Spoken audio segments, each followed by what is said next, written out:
Hello and welcome back to Parts Talk. Today I have another important topic for you. It's a follow-up from last week's episode where we discussed how much does a car mechanic shop owner makes. I spoke about the 4 essential strategies, namely choosing a location, preparing your action plan, creating a niche, partnering with good people, and tapping into your network. As you may be aware, I am very big on promoting the auto industry and our everyday unsung heroes. After spending 20 years at the dealership level and operating my own shop briefly, I can share my experiences while recommending what works and what benefits everyone, both customer and the auto employee, ultimately adding value. You can listen to this episode and much more in my podcast list you're about to hear. Our answer comes from Brian Glastetter, who has 29 years of automotive experience, ASE and Ford Senior Master Technician, and now Regional Technical Instructor at Tesla. And he goes, yes, dealerships charge more. Price is what you pay. Value is what you get. Warren Buffett's favorite old admonition reveals that price and value are not always the same. Dealership technicians train on the latest factory technology instead of the training that trickles down to the aftermarket a few years later, meaning dealership mechanics are always in the know and are oftentimes trained even before a new model hits the market. So dealership technicians are specifically focused on the intricacy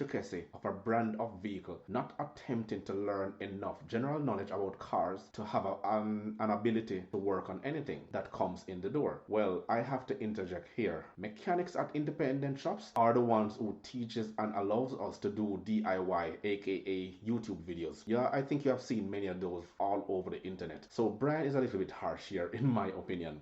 And he goes on, dealership technicians are held to a higher standard of training. My ACE certifications, which are generally held as the gold standard of automobile technicians, were a breeze to attain compared to my Ford certifications. I can agree with Brian here.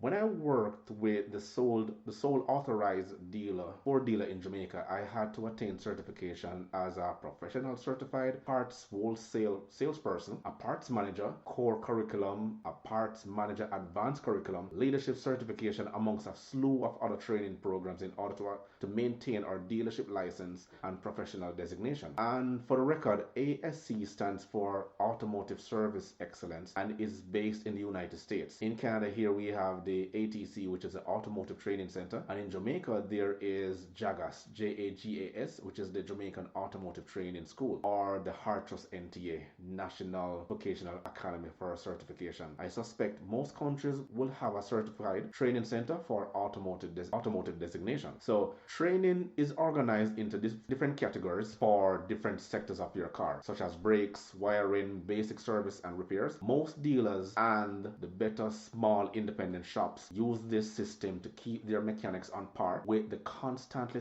changing details of keeping cars running right. As a matter of fact, running safely is the way they want to go. So he goes on, a lot of training and testing is available online, so some mechanics do it while on the job or at home on their own time. Also, training depending on the manufacturer requires their top mechanic to travel overseas to attend workshops, then do train the trainer courses, passing on the knowledge to his or her fellow technician. I will also add that most manufacturers have a product specific training program for their brand in order to keep the dealerships up to speed. So one should know that successfully passing the test and obtaining the certification is usually worth a small raise in pay, which increases the motivation of that employee. Let me continue with this letter. Brian states, I'm going to make a bold prediction. Because of the rapid growth in technology, the gap separating independent repair facilities versus manufacturer specific dealerships will grow exponentially. Local mechanics just can't keep up with the required equipment, training, and technology. I will not invest money in independent repair franchise stock shares. I fear that in years to come, they will be relegated to only doing basic repairs, including tires, wiper blades, oil changes, brakes, etc. It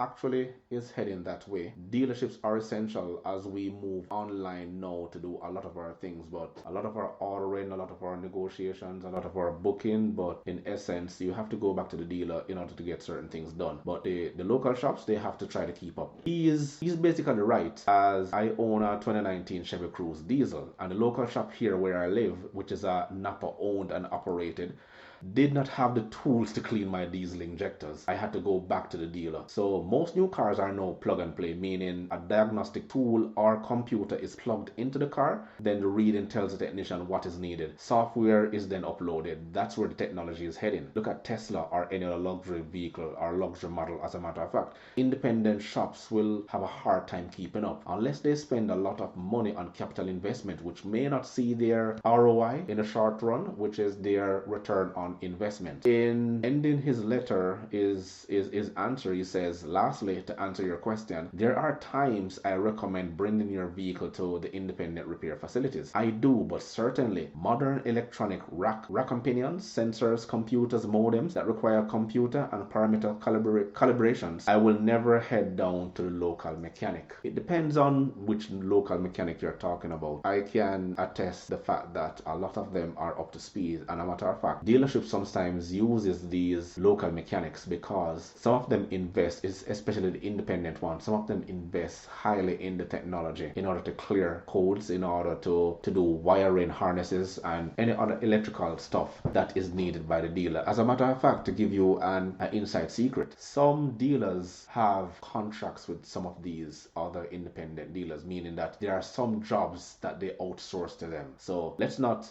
get ahead of ourselves where this letter is concerned, but both the dealer and the independent shop, they can survive, and survival is done basically if there comes an understanding from both the dealer and the independent shops, especially if you have some independent dealer that are independent shops that are situated in remote areas. I would recommend dealers to reach out to them and make them into sub dealers, because you have to look at the fact that not everyone will be able to come to the dealer to have their cars repaired or to scan or to diagnose, right? You have to look at the demographic. You have to look at the geographical location. So if you can make one of those independent shops a sub dealer, a sub outlet, and you bring them in, or you can go to them and you offer the necessary training and requirements to be on par with what the dealership actually requires, and then you can pass down some of those information and the training that those independent technicians will also get. So the customer, as a matter of fact, will feel comfortable knowing that they can purchase a brand car from you and they live quite a few distance from you. They don't have to come back to you, but at the same time now they know and feel confident that someone within their community, within their surrounding, has the necessary equipment and is authorized by you, the dealer, to work on their car. So look into it. This is actually done in some parts of the world. This was done in Jamaica. This was done mostly all over the Caribbean, in South America. This is actual information that I have known and I have seen based on my travels and based on the experiences I've seen while as a parts manager traveling all over the world. If you want to hear more on this topic, you can go back to my archive and listen to Stephen Bennett's service strategies. He actually explains some of the things he went through while working for shops, deal at the shop level, at the dealership level, and most importantly, the different regions he have traveled all over the world, from the United States to the Caribbean to South America, Latin America, Central America. So from his experiences, you'll actually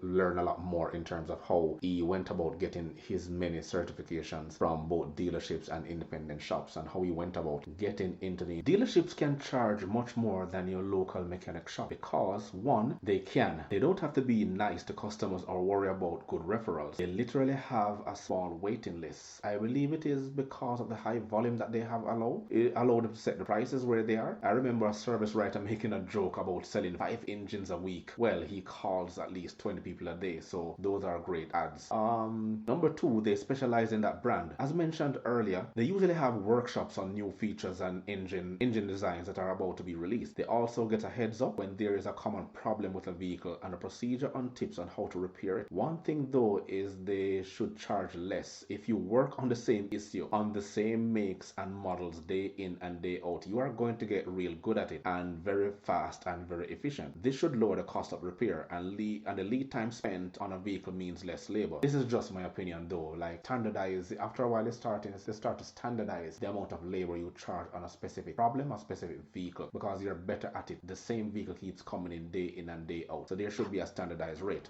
Number 3, no advertising. When was the last time you saw a Ford, Toyota, Honda, Nissan, etc. service department commercial? How often now do you see like Midas, Meineke, Pep Boys, Napa, Active Green and Ross commercials? I mean, mean, once again, the dealers don't need to advertise. Number 4, dealers use factory parts. The local shops also use factory parts when the customer requests it. This will, however, drive up the cost and cut into their profits. Remember, dealerships receive factory parts at a deeper discount rate and then they mark them up in order to sell them competitively. But for the local shops, they have it hard. Unless the customer brings their own parts, they will only benefit from the labor. Number 5, cutting edge technology. Generally speaking, dealerships have great tools and equipment, top of the line at most. So of course, most equipment manufacturers will give away or deeply discount these items in the hopes to land a fleet account with the dealership, or while the local shops purchase them, they purchase them at sometimes a much higher price or even at the full price. Number 6, staffing, the big one. There is no doubt that dealerships staff a lot more employees than your shop down the street. If a shop is hiring more help,